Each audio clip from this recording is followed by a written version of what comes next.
आज हम लोग उस मां के आंचल पे बैठ के अपने गुरु की बात कर रहे हैं, जिसे ज्ञान की देवी कहा गया, जिसने विद्या देने का काम किया। उसके आंगन में बैठकर, उसके आंचल के तले बैठकर, उसकी दया की परिधि में बैठकर अपने गुरु शिव की बात सुनने और सुनाने आया है। भैया का जिज्ञासा है कि किसी ने बंदगी छोड़ दी जिंदगी के लिए और किसी ने जिंदगी छोड़ दी बंदगी के लिए। बंदगी में होता है प्रणाम, बंदगी का मतलब होता है प्रणाम, अपने आप को गुरु के चरण में समर्पित कर देना। जैसे ढेर सारे साधु महात्मा आए, आप बहुत संतों का नाम सुना होगा। बामा खोपा है, रामकृष्ण परमहंस है, बाबा कीनाराम है, अगस्त ऋषि है, दुर्वासा ऋषि है, गोरक्षनाथ है, नछंद्रनाथ है, शंकराचार्य हुए। ये सभी लोगों ने बंदगी के लिए अपनी जिंदगी छोड़ दी, यानी उस परमात्मा को प्राप्त करने के लिए अपनी जिंदगी को छोड़ दिया।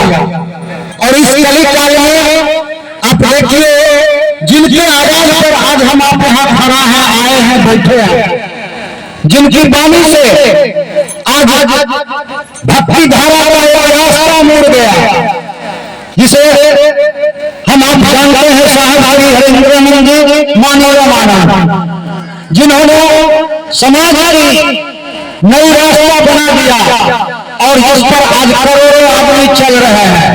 और वह सत्ता, वह महामानव शिव के लिए आपको मालूम हुआ होगा या नहीं मालूम हुआ होगा।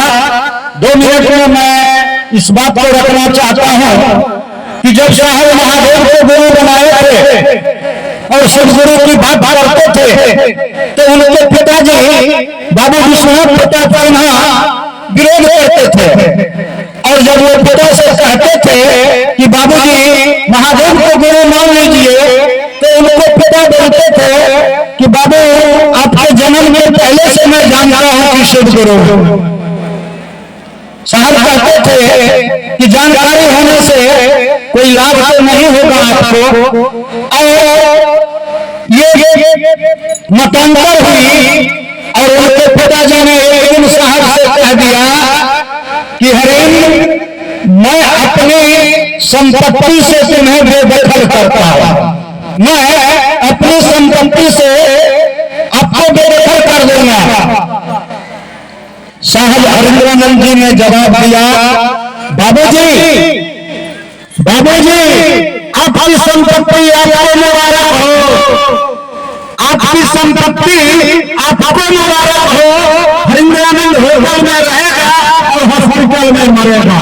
देखिए क्या है जिंदगी, यानी जब उनके पिताजी शिक्षा विभाग के बिहार के डायरेक्टर थे और उनके पूर्वजों का दिया हुआ 150 बीघा जमीन उनका हिस्सा था, लेकिन आज तक साहब हरिंद्रानंद जी अपने जमीन पर नहीं गए।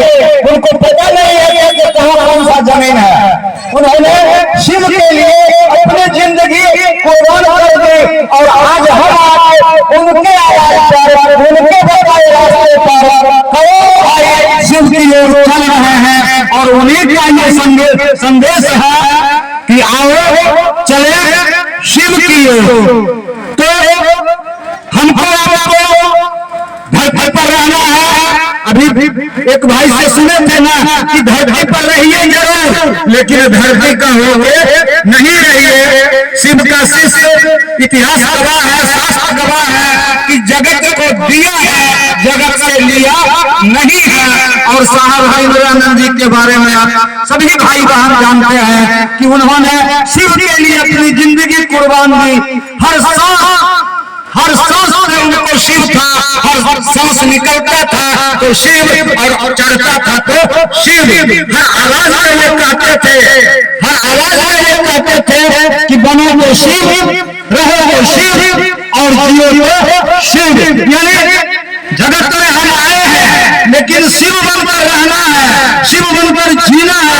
और शिव बन करके लोगों को जीने के लिए प्रेरित करना है, तब होती है जिंदगी। वह ईश्वर ने हमको आपको ये इतनी सुंदर जीवन दिया, हम आप उसको क्या दे सकते हैं? साहब ने कहा अरे कुछ नहीं दे सकते हो, कम से कम शिष्य भाव को दे सकते हो, और गुरु को मात्र चेला चाहिए। हम एक बात और कहना चाहेंगे, हमको साहब ने कहा है, हमको साहब ने कहा है कि लोगों को शिव से जोड़िए, लोगों को शिव गुरु से जोड़िए और खुद भी जुड़िए। ना किसी आदमी से जुड़िए, ना किसी आदमी से जोड़िए।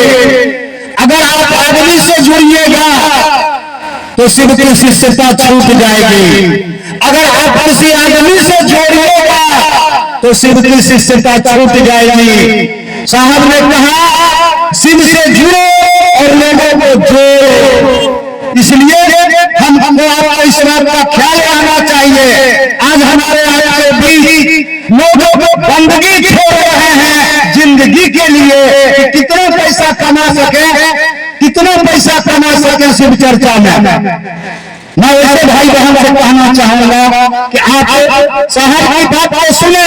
साहब ने कहा कि शिव चर्चा के आने में, चर्चा के आने में अपनी शिष्यता नहीं गवा दीजिए। अपने 5 साल 10 साल जो मेहनत किया है, जो परिश्रम किया है, वह आपका डूब ना जाए, क्योंकि डूबते हुए नाव पर चढ़िएगा तो नाव को डूबेगा ही डूबेगा, हम आप भी डूब जाएंगे।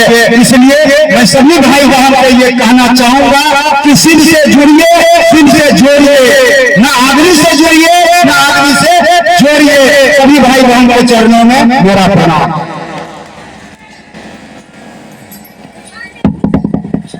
हेलो।